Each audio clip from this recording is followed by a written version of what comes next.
विश्व के जितने भी मानव हैं या अन्य प्राणी हैं, पूरा जीवन एक रोजी रोटी के निर्वाह के लिए ही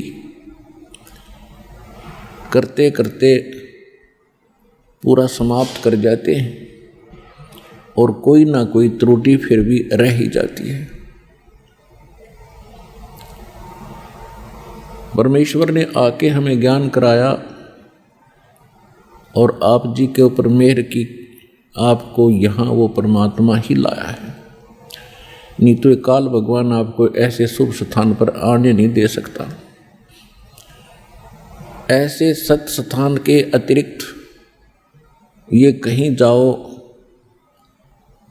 कहीं तीर्थों पर जाओ, कोई व्रत उपवास रखो, कहीं पर भी कुंभ के मेलों में जाकर प्राप्त करो, वहाँ अनगिन लोग चले जाते हैं, क्योंकि वहाँ काल भगवान का अपना जाल है कि ये यहाँ चक्कर काट काट के मनुष्य जीवन बर्बाद कर जावें और फिर 84 लाख योनियों के इस लंबे फेर में चक्कर के अंदर ये डाल देता है, फिर निश्चिंत हो जाता है। और परमात्मा आते हैं, हमें ये ज्ञान कराते हैं कि आप जहाँ रह रहे हो ये काल का लोक है, ये स्थान रहने का नहीं है, ये स्थान ठीक नहीं है। परमात्मा के विधान में लिखा है कि वो परमात्मा प्रत्येक युग में आते हैं और वो 3 प्रकार से सभी असंख्य ब्रह्मांडों की वो केयर टेक करते हैं, सभी को संभालते हैं, सबका धारण पोषण करते हैं। तो वो 3 स्थिति से करते हैं। एक स्थिति परमात्मा की है कि वो सतलोक के अंदर मानव सदृश शरीर में विराजमान है, एक सिंहासन के ऊपर बैठे हैं, तख्त पर बैठे हैं, सिर पर मुकुट है भगवान का जैसे राजा लोग पहनते हैं,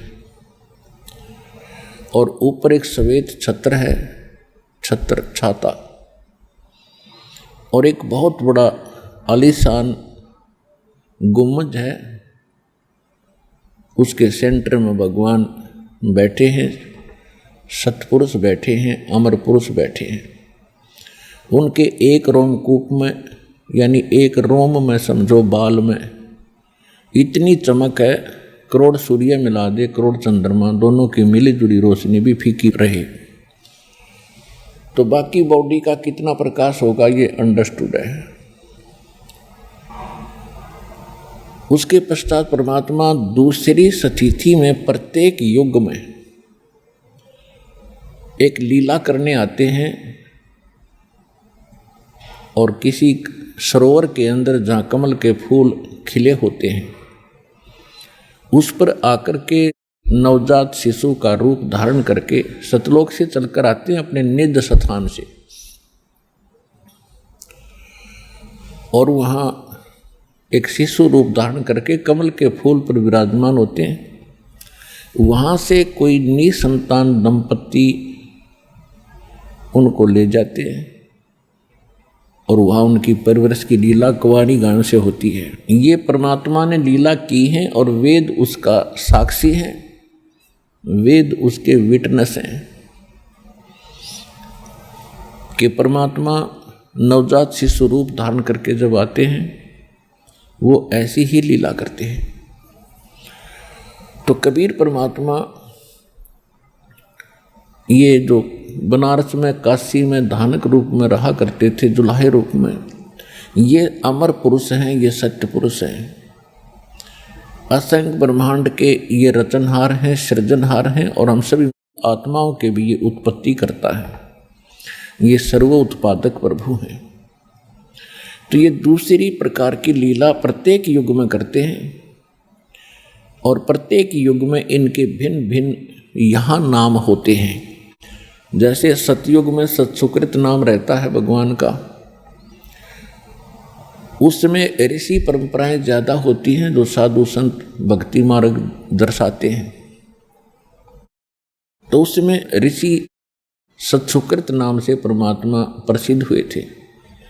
त्रेता में यही लीला की थी, शिशु रूप धारण करके आए थे और उनको निसंतान एक ब्राह्मण दंपति उठाकर ले गया था और वो मुनिंदर ऋषि के नाम से प्रसिद्ध हुए थे। द्वापर युग में परमात्मा को एक वाल्मीकि परिवार निसंतान दंपति उठा के ले गए थे। द्वापर में करुणा में नाम था और वाल्मीकि नाम से प्रसिद्ध हुए थे। वो वाल्मीकि नहीं थे जो सतयुग में हुए हैं, वो अन्य थे। उसके बाद तो वाल्मीकि एक जाति परंपरा पड़ी थी और इस कलयुग के अंदर परमात्मा अपने वास्तविक नाम से आते हैं, कबीर नाम से, कबीर देव नाम से, कबीर साहब नाम से। तो परमात्मा स्वयं भी बताते हैं, सतयुग में सत सुकृत कह टेरा, त्रेता नाम मुनिंदर मेरा, द्वापर में करुणा में कहाया, कलियुग नाम कबीर धराया। और परमात्मा खुद कहते हैं, अवधू अवगत से चल आया, मेरा कोई भेद मर्म ना पाया। मात पिता मेरे कछु नाही, ना मेरे घर दासी, जुल्ला का सुत आने कहाया, जगत करे मेरी हंसी। मात पिता मेरे कछु नाही, ना मेरे घर दासी, जुल्ला का सुत आने कहाया, जगत करे मेरी हंसी। ना मेरा जन्म ना गर्भ बसेरा, बालक बन दिखलाया, काशी शहर जल कमल पर डेरा, तहाँ जुलाहे न पाया। अदर गगन भंवर गुफा में जहाँ निधि वस्तु सारा, तेरा ज्योत स्वरूपी अलख निरंजन ये धरता ध्यान हमारा। परमात्मा ने स्वयं आकर बताया है कि मेरा कोई जन्म नहीं हुआ, मैं किसी माँ के गर्भ में नहीं रहा और मैंने कोई स्त्री भी ग्रहण नहीं की। मात पिता मेरे कछु नाही, ना मेरे घर दासी।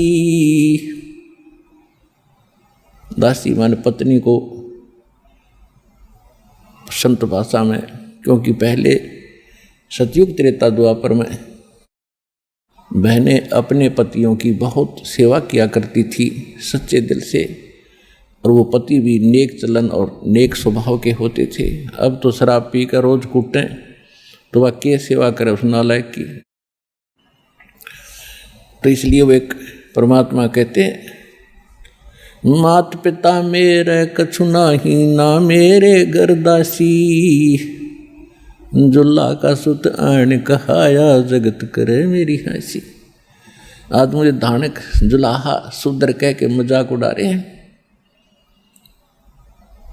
जात पात हमारे नहीं, सभी मेरे बच्चे हैं, पर लेकिन उस समय हम भगवान को नहीं पहचान सके, क्योंकि हम अक्सर ज्ञान नहीं रखते थे और हमारे धर्मगुरु जो थे ये नकली थे, डुप्लीकेट थे, इनको सदग्रंथों का ज्ञान नहीं था। यदि इनको सदग्रंथों का ज्ञान होता तो भगवान का विरोध कतई नहीं करते। जैसे अब परमात्मा ने यह समय निर्धारित किया था, उससे पहले आपको शिक्षित किया अपने बच्चों को। परमात्मा नहीं चाहते थे ये शिक्षा रूपी विष आपको पिलाना, लेकिन ये अनिवार्य था, इसलिए आपको शिक्षित किया। ये शिक्षा आपको केवल इसीलिए दी है कि आप सदग्रंथों को जानें, स्वयं देखें, समझें और परमात्मा को पहचानें। अन्यथा इस शिक्षा ने हमें क्या दिया? अभिमानी बना दिया। आपस में प्यार रहा नहीं, माया के अतिरिक्त कुछ ध्यान नहीं, भगवान सौ कोस हो गया हमारे से। कोई बड़े बड़े अधिकारी बनकर ये सोच बैठे हैं कि बस मैंने सब कुछ पा लिया। तो यह भूल इस माया ने डाल दी। पहले हमारे बुजुर्ग कितने आधीन, विनम्र और दया भाव वाले थे, आए अतिथि का आदर करते थे। अब ये लगभग ये सारी परंपराएं समाप्त हो चुकी हैं, कृतघ्नता हमारे अंदर समा चुकी है। तो परमात्मा को ये पता था कि ऐसा इनमें एक बार दोष आएगा, लेकिन उस दोष को मेरे पास ऐसा ज्ञान है तुरंत ही साफ कर दूंगा। तो वो अब ज्ञान हमें प्राप्त हुआ है। तो परमात्मा को हम पहचानेंगे तभी तो उसके निकट आएंगे। जब तक हमें दृढ़ विश्वास नहीं होगा कि हु इज गॉड, परमात्मा कौन है और what is right way of worship, सही साधना कौन सी है, तो हमें कोई भी डगमग करता रहा हम उसी की मान लेते थे। कोई छोटी मोटी अटपट कर देता, थोड़ी बहुत वाणी वेद मंत्र सुना देता, हम उसको विद्वान और बहुत अच्छा जानकार मान लिया करते थे। अच्छा कोई वक्ता होता उसके ऊपर आकर्षित हो जाते थे। तो अभी तक हमारा इन्होंने साइकिल बना रखा था, हमें टिकने नहीं दे रहे थे। अब हम ऐसे टिक जाएंगे हमें कोई हिला नहीं सकेगा। चाहे ब्रह्मा विष्णु महेश आकर वार्ता कर लियो हमारे साथ, आखिर में वो फिट्टे मुँह होकर ही जाएंगे। अन्य संतों की तो बात ही छोड़ो, ये तो सामने आ ही नहीं सकते इस ज्ञान के। तो कहने का भाव ये है कि एक सौभाग्य आपका कि आपको ये अनमोल रतन मिल रहा है, इसको संभाल के रखना, इसको ऐसे वैसे ना समझना। ये अनमोल मंत्र मिला है। परमात्मा कहते साईं यूं मत जानियो प्रीत घट मम चित, इस मालिक के नाम को, भगवान को ऐसे एक सेकेंडरी थिंग मत समझना। साईं यूं मत जानियो प्रीत घट मम चित, मरूं तो तुम सुमृत मरूं और जीवत समरू नित, ऐसा भाव बनाओ भगवान। तो वो परमात्मा आकर हमें ज्ञान सुनाते थे। सन 1398 में संवत 1455 ज्येष्ठ मास की पूर्णमासी, ज्येष्ठ सुदी पूर्णमासी यानी जेठ उतरते की पूर्णमासी को सुबह सुबह परमात्मा सतलोक से चलकर आए, एक शिष्य रूप धारण किया, कमल के फूल पर विराजमान हो गए। लहर तारा तालाब नामक एक सरोवर था बनारस काशी शहर के अंदर।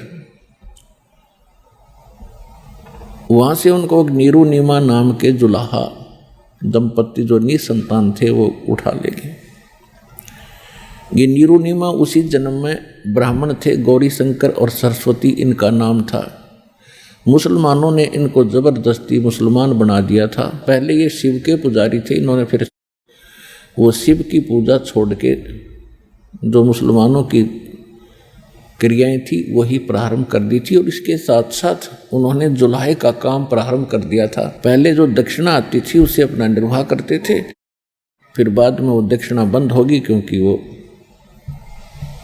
कथा किया करते थे पहले भगवान शिव की, शिव पुराण की, उससे दक्षिणा आती थी। और बाद में फिर वो मुसलमान बनने के बाद उनके सामने निर्वाह का संकट उत्पन्न हुआ तो उन्होंने जुलाहे का काम शुरू कर दिया, जो बहुत आसानी से और कम खर्चे में प्रारंभ हो गया था। ये कार्य करते करते उनको काफ़ी समय बीत गया था, वो जुलाहा नाम से प्रसिद्ध हो गए थे।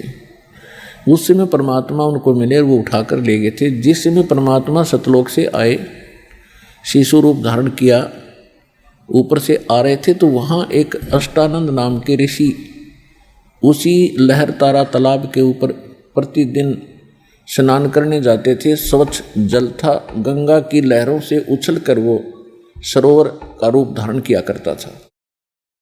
तो फिर सारा वर्ष उसके अंदर, वर्षा के दिनों में दरियाएं बहुत गहरी और ऊपर तक भर के चलती हैं, उनके ऊपर से पानी उछलकर गऊ घाटों में से वो लहर तारा तालाब का रूप धारण कर लेता था।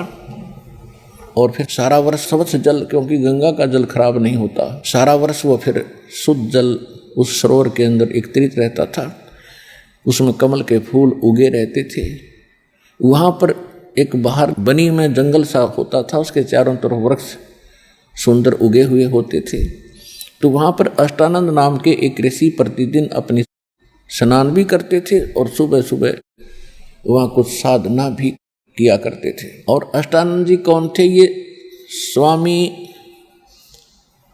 रामानंद एक महापुरुष हुए हैं जिनका बहुत बड़ा बोलबाला था, जिनको माना जाता था कि ये चारों वेदों के विद्वान हैं, पुराणों और श्रीमद् भगवत गीता को ये अच्छी तरह जानते हैं, समझा है, यानी बहुत बड़े प्राकांड विद्वान प्रसिद्ध थे। उन्होंने 1400 ऋषि शिष्य बना रखे थे। किसने? स्वामी रामानंद जी ने, जो उनके द्वारा बताए गए ज्ञान को आगे प्रचार करते थे। और वो वैष्णव साधु थे।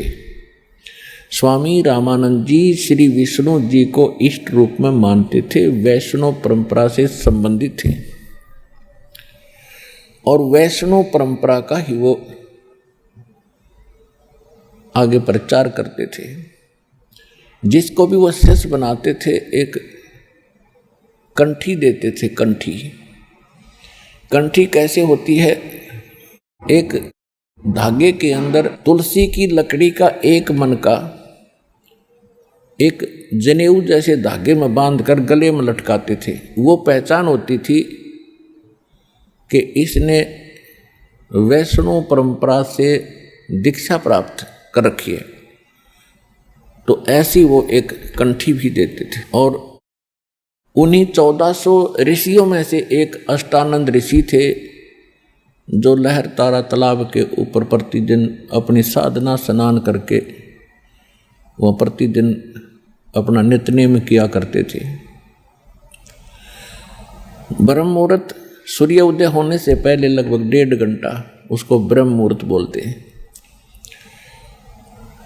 उस समय अष्टानंद जी वहाँ स्नान करके अपनी साधना करने के लिए तत्पर थे। उधर से परमात्मा सतलोक से चलकर आ रहे थे। एक बहुत तेजों में प्रकाश का गोला, प्रकाश पुंज आसमान से उसको आते हुए देखा। वो बहुत गति से आ रहा था। अब जो ही अष्टानंद जी ने ऊपर ध्यान किया, इतना तेज था कि उसकी चरम दृष्टि उसको सहन नहीं कर सकी, आंखें बंद होगी। आंखें जब बंद हुई तो उसने क्या देखा कि एक शिशु का रूप दिखाई दिया। उस जो पुंज दिखाई देता था, प्रकाश का गोला नजर आता था। जब आंखें बंद हुई तो उसने क्या देखा कि एक बालक शिशु रूप है। जैसे हम सूर्य की ओर कभी गलती से देख लेते हैं तो हमारी चरम दृष्टि उसको सहन नहीं कर पाती, हम तुरंत आंखें बंद करते हैं या साइड में करते हैं। तो हम क्या देखते हैं कि सूर्य का प्रकाश रहित एक आकार गोला सा दिखाई देता है। और पहले ऐसा नहीं नजर आ रहा था, केवल प्रकाश दिखाई देता था, फिर हमें प्रकाश रहित आकार सूर्य का दिखाई देता है। यही दशा उस अष्टानंद की हुई। जब उसने उस तेज पुंज के गोले को देखा, आंखें सहन नहीं कर सकी, तुरंत बंद हुई। बंद हुई तो क्या देखा कि प्रकाश रहित एक शिशु का रूप दिखाई दिया। काफी देर तक उसकी दृष्टि में वही रहा, ऐसे देखे वैसे देखे। जो ही उसने थोड़ी देर के बाद देखा तो क्या देखा कि वो प्रकाश जो आ रहा था वो उसी लहर तारा नामक सरोवर के एक कोने में जाके सिमट गया। उसके बाद उसको कुछ दिखाई नहीं दिया। अब उसने सोचा कि ये क्या हुआ आज मेरे साथ, ये कोई मेरी भक्ति की उपलब्धि है या कोई और ही लीला है। अपने गुरुदेव से इसका समाधान चाहूंगा। वो तो छोड़ के साधना उठकर चला गया। उसने स्वामी रामानंद जी से जाके प्रार्थना की कि गुरुवर, आज मैंने ऐसे ऐसे एक दृष्टांत देखा, ये मेरी भक्ति का कोई प्रतिफल है या कोई मेरी वैसे ही कोई भ्रमणा शंका है। तो रामानंद जी को जैसा ज्ञान था उसने अपने शिष्य का समाधान इस प्रकार किया कि बेटा, ऊपर के लोकों से जब अवतार गण आते हैं तो उनकी ऐसी ही स्थिति होती है, तारा सा टूटता है प्रकाश का, और वो किसी माँ के यहाँ गर्भ में आते हैं, कुछ दिनों के बाद जन्म लेकर वो लीला करेंगे। तो काशी में कोई महापुरुष का अवतरण हुआ होगा अब उस रामानंद जी के जो भगवान थे वो विष्णु जी उर्फ कृष्ण जी उर्फ रामचंद्र जी, और ये इनके भगवान माँ से जन्म लिया करते हैं, इनको इतना ही ज्ञान था। तो आत्मा ऊपर से आती है, जो अच्छी आत्माएं होती हैं उनकी ऐसी ही स्थिति होती है, लेकिन वो माँ से जन्म लेते हैं, लेकिन ये परमात्मा है, ये माँ से जन्म नहीं लेते। तो उसकी शंका का समाधान इस प्रकार कर दिया, अष्टानंद संतुष्ट हुआ। उधर से नीरू नीमा प्रतिदिन उसी लहर तारा तालाब पर स्नान के लिए जाया करते थे, और पहले वो गंगा में स्नान करते थे जब ब्राह्मण हिंदू थे। उसके बाद उनको मुसलमान बना दिया गया था, तो वे उनको गंगा घाट पर गंगा के अंदर स्नान करना बंद कर दिया था हिंदुओं ने। तो उन्होंने फिर गंगा का वो जल जो लहर तारा नामक सरोवर के अंदर एकत्रित हुआ होता था, उसी में प्रतिदिन स्नान करना प्रारंभ कर दिया। सुबह उठकर जाते थे, वहाँ स्नान करके आते थे। जो भी साधना मुसलमान धर्म की वो भी करते थे। हृदय से भगवान शंकर को भी वो भूल नहीं पा रहे थे, क्योंकि वो पहले भगवान शंकर के पुजारी थे और भगवान शंकर की कथा करके अपना निर्वाह किया करते थे। लेकिन वो किसी को भ्रमित नहीं करते थे। ऐसी नेक आत्मा ब्राह्मण थे कि जो भी दक्षिणा आ जाती थी अपने रोजगार निर्वाह के लिए रख लेते थे, बाकी सब धर्म में लगा देते थे। तो काल को ऐसी आत्मा नहीं अच्छी लगती कि ये बुरे कर्म करे तो बेशक फलो फूलो, अच्छे काम करने वालों को ये अवश्य कोई बाधा पैदा करता है। कब करता है? जब तक हम परमात्मा की शरण में नहीं आते। उसको ऐसा कंडम कर दिया। अब वो ना शंकर भगवान के रहे और ना ही वो अन्य कोई कर पा रहे थे। और एक साथ में उनको एक चिंता सता रही थी, उनका कोई संतान नहीं थी, निसंतान थे। वो दुख अलग से उनके ऊपर बना हुआ था। और क्या होता पुण्यात्माओं, जगत और भगत के विधान नियम विचार आपस में विपरीत होते हैं, जिस कारण से आज तक भगत और जगत का आपस में विरोध रहा है। उसका कारण यही रहा है कि जो संसार की परंपराएं हैं उनको भगत नहीं निभा सकते। यदि उन परंपराओं को निभाएंगे तो वो भक्ति नहीं कर सकते। इसलिए भगत के लिए कुछ मर्यादाएं बनाई हैं और समाज उन मर्यादाओं को रखने वालों से नफरत करने लग जाते हैं कि ये कैसा भगत बन गया, ये ऐसे भी नहीं करता, ये ऐसे भी नहीं करता। लेकिन कहते रहो, जो हमने भक्ति करनी है तो हमने अपने नियमों पर दृढ़ रहना ही पड़ेगा। और दूसरी बात यह है कि जगत सोचता है कि जिसका संतान नहीं है उस इंसान का कोई जीवन नहीं, क्योंकि हमारे धर्म गुरुओं ने एक ऐसी भ्रमणा फैला रखी थी कि जिसका पुत्र नहीं उसकी गति नहीं। कमाल की बात करती। तो कहने का भाव यह है कि हम इसी धारणा से पुत्र की प्राप्ति ही ज़्यादा डिमांड करते थे। भगवान पुत्र हो, पुत्र हो। बिल्कुल संतान ना हो उसका तो मुँह कहते हैं सुबह सुबह शक्ल भी नहीं देखनी चाहिए। मनहूस आदमी है, बेउलादा है, निसंतान है, ऊतन पोता है। और उनको भी मालूम होता था कि ये लोग सुबह सुबह दरवाज़ा बंद कर लेते जब हम दूर से दिखाई देते। तो एक ये बहुत बड़ा कहर और टूटा हुआ था, जिनके संयोग में संतान नहीं होती थी संस्कार में। परमात्मा कहते हैं कि जिनका संतान नहीं है वो बहुत ही अच्छी आत्माएं हैं। अब ये विचार करना पुण्यात्माओं कि ये ऐसा क्यों कहा, क्योंकि हम काल के जाल में फंसे हुए हैं और यहाँ एक दूसरे से संस्कार में हम बंधे पड़े हैं। हम यहाँ अपना कोई लेने आया है किसी से पिता बनकर, कोई देने आया है पुत्र बनकर। जैसे एक लड़का बहुत अच्छी तरह कमाता है और पिता शराब पीता है और उसको शराब नहीं देता, शोर मचाता है, उद्मस्तार देता है, गली मोहल्लों वालों को इकट्ठा कर लेता है, मुझे रोटी भी नहीं देते। एक पिता कमाता है, पुत्र लगा हुआ शराब पीने पर, कभी गाड़ी खरीदता है उसको एक्सीडेंट में तोड़ देता है, कभी कुछ खरीदता है। तो कहने का भाव यह है कि ये जो पिता निकम्मा है और पुत्र कमा कर उसको सब कुछ उपलब्ध करा रहा है, तो वो पिता का कभी किसी जन्म में उस पुत्र ने उससे कुछ गड़बड़ी कर रखी है, वो पूरा करेगा। इसी प्रकार किसी पिता ने वो पुत्र रूप में जो उसके जन्मा है, उसने किसी जन्म में उसके साथ कोई ऐसा किया है, उससे कुछ पैसे ऐंठे हैं, अब वो पूरे करके दम लेगा।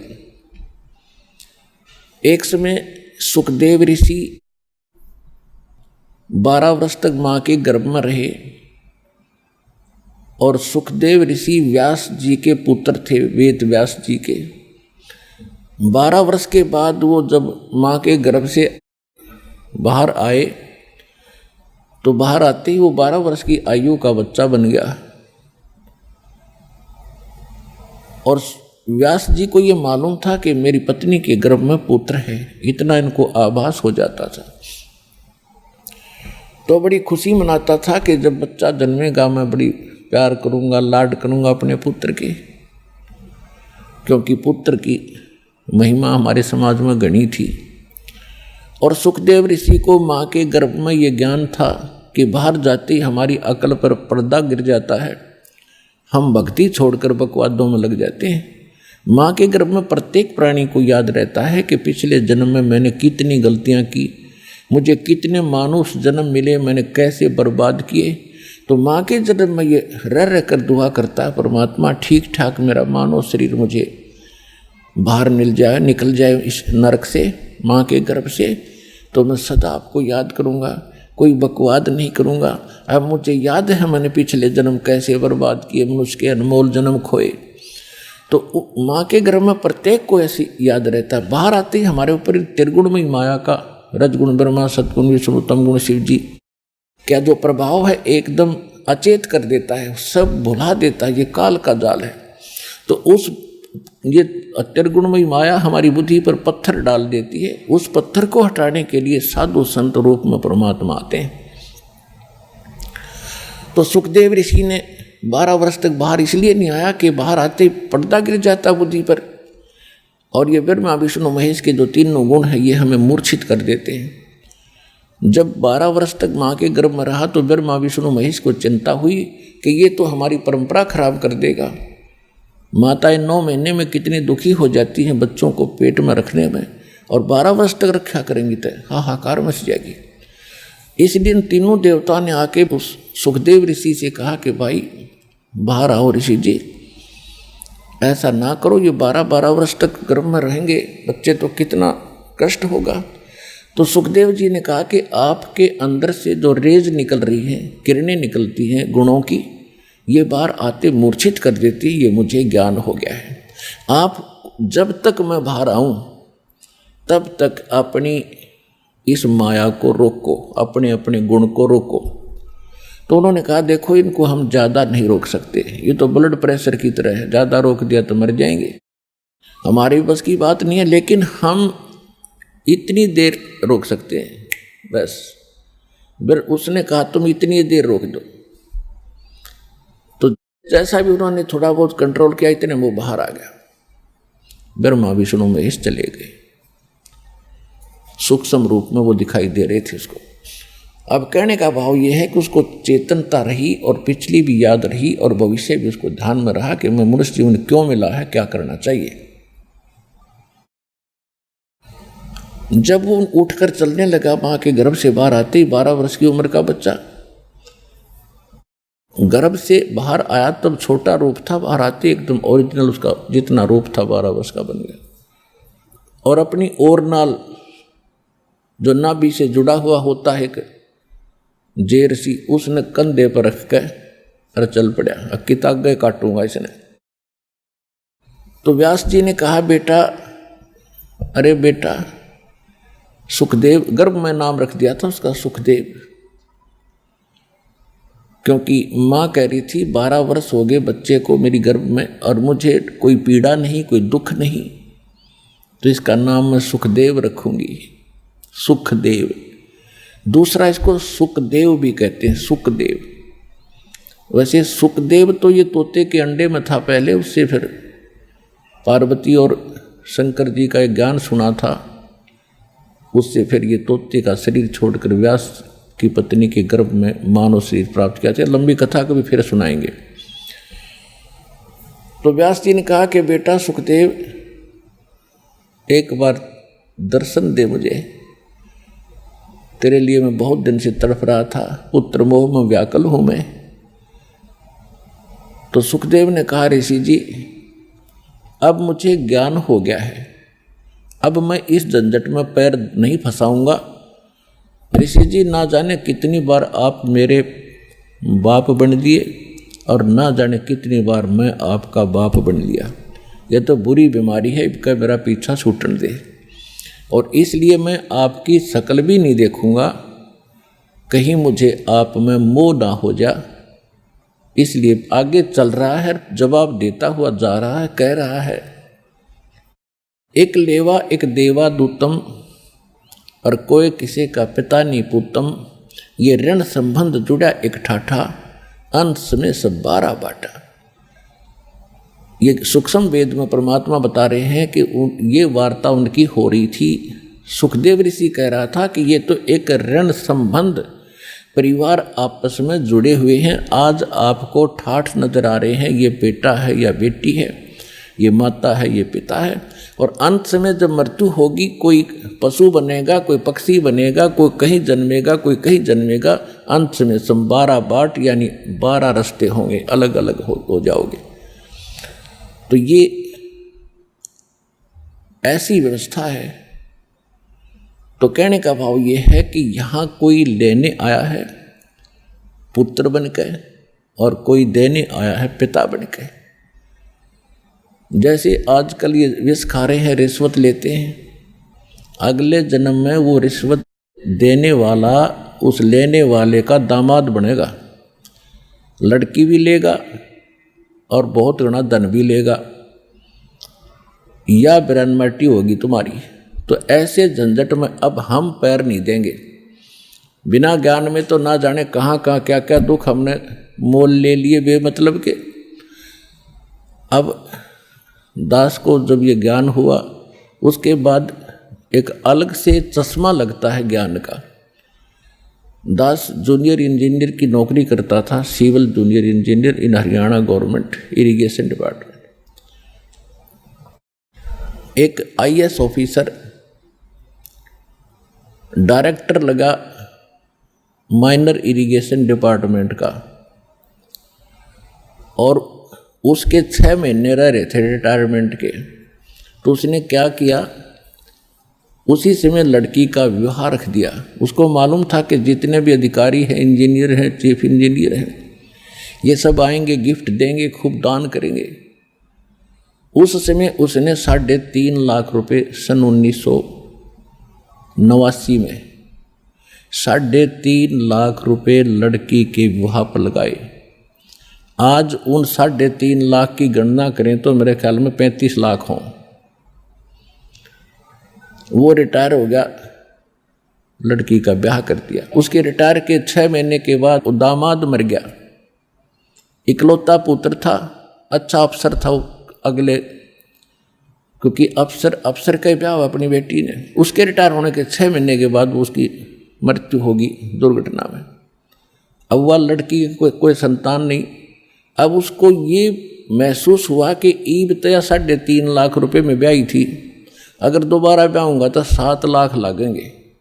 भाई इस दुख में हार्ट अटैक होगा, मर गया। इब चाट ले उस रिश्वतदार पैसे ने।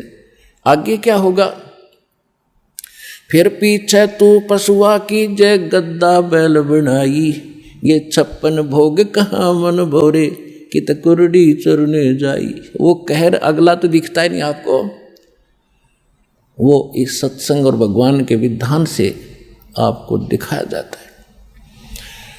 तो कहने का भाव ये है कि एक लेवा एक देवा दूतम, और कोई काहू का पिता न पूतम, ये ऋण संबंध जुड़ा एक ठाठा, अंत में सब बारह बाटा। तो कहने का भाव यह है कि जिनको आज संतान नहीं है, इस ज्ञान से अगर वो परिचित हो जाते हैं तो निर्भय होकर और निसंकोच और विदाउट टेंशन वो अपना जीवन निर्वाह कर सकते हैं। अन्यथा जीवन नरक बना दिया जाता है उनका। कोई ना कोई इंजेक्शन लगा ही देता है। एक पुत्र तो चाहिए था, चाहे पुत्री ये हो जाती तो उनका जीना हराम कर दिया जाता है। तो इस ज्ञान से फिर ये भी संतुष्टि होगी कि भगवान जो कर रहा है वो बिल्कुल सही कर रहा है। नीरू नीमा को संतान नहीं थी और परमात्मा उनको संतान देकर उनको फिर से फंसाना नहीं चाहते थे, क्योंकि ये नीरू नीमा कौन सी आत्माएं थी? द्वापर युग में परमात्मा करुणा में नाम से आए हुए थे और उस समय उनका एक शिष्य था सुदर्शन, सुपथ सुदर्शन, वो भी वाल्मीकि जाति से था। और पांडवों के अश्वमेध यज्ञ में आपने सुना होगा कि ना श्री कृष्ण से शंख बजा था, ना 33 करोड़ देवताओं से, ना किसी अन्य ऋषि महर्षि से, और सुपच नाम के सुदर्शन के भोजन करने से वो शंख बजा था। वो सुदर्शन परमेश्वर करुणामय जी का शिष्य था, इस सतनाम का उपासक था, जिस कारण से उनकी भक्ति सबसे श्रेष्ठ थी। उसके सामने ऋषि महर्षि ब्राह्मण सभी फेल हो गए थे। और लेकिन उसके माता पिता ने परमात्मा करुणा में यानी कबीर परमेश्वर की भक्ति स्वीकार नहीं की थी। तो उसने यही अर्जी लगाई थी भगवान के चरणों में कि परमात्मा मेरे माता पिता का दुर्भाग्य है आपकी शरण में नहीं आए, लेकिन मेरी आत्मा इनमें बहुत फंसी हुई है क्योंकि ये बहुत नेक आत्मा है और परमात्मा किसी जन्म में इनको पार करना है, मेरी अंतिम इच्छा यही है। तो परमात्मा ने उसकी ये बात स्वीकार की थी, तब वो सतलोक गया था।